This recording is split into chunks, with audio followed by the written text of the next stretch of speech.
नमस्कार शेतकरी मित्रांनो, कृषी विश्वविज्ञान या यूट्यूब चॅनलमध्ये आपलं सर्वांचं स्वागत आहे।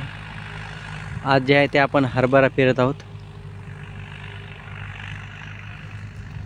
आता 1 तासापूर्वीचा ट्रॅक्टर आलेला आहे। हे बघ, हे ढेलं जे आहे ते इथपर्यंत झालेलं आहे। आपलं जे आहे ते हरभरा जे आहे ते आपलं बियाणं जे आहे ते घरचंच बियाणं आहे आणि आपण त्यासोबत 15-15 असं हे एक खत टाकलेलं आहे।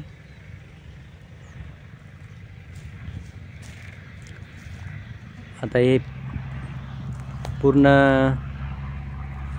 पेरणं झाल्यानंतर याच्यात आपण लगेच रूटर याच्या मागे लावणार आहोत। रूटरनं माती मोकळी होऊन पेरलेलं जे आहे ते झाकून जाते, रासणी पण होऊन जाते आणि जे गवत दिसते आपल्याला ते गवत पण जे थोडंफार राहिलेलं आहे त्याला आपण तणनाशक फवारलं होतं तर ते वाळून गेलं, ते बुग्गा होऊन जाणार, पूर्ण रूटरमध्ये पूर्ण बारीक होऊन जाईल आणि तेच तसंच आपल्याला सेंद्रिय खत तयार होईल।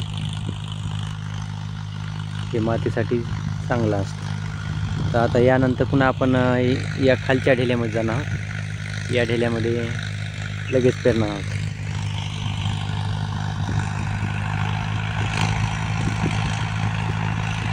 थोडंच राहिलेलं आहे बघा,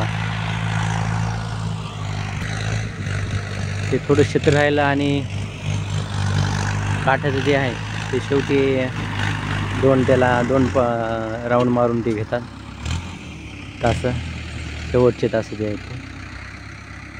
आता आपल्याला सर्वांना माहिती आहे की यावर्षी भरपूर पाऊस झाला होता। भरपूर पाऊस झाल्यामुळे आमच्या इकडे 8-10 दिवसाखाली भरपूर पाऊस, त्यामुळे तणनाशक आहे तण जे आहे ते बघा गवत खूप वाढलं होतं, त्यामुळे आपल्याला तणनाशक फवारावं लागलं याच्यावर। आणि तणनाशक फवारल्यानंतर त्याला वाळू द्यायला 3-4 दिवस लागले आपल्याला, त्यानंतर हे वाळून गेलं। आणि आता आपण हरभरा जे आहे ते डायरेक्ट याच्यामध्ये पेरत आहोत। हरभरा पेरल्यानंतर याच्या आपण रूटर फिरवणार आहोत। रूटरमध्ये उरलं सुरलं आपलं जे गवत आहे ते गवत पण बुग्गा होऊन जाईल आणि आपली माती मोकळी होऊन त्याची रासणी पण होऊन जाईल हरभऱ्याची।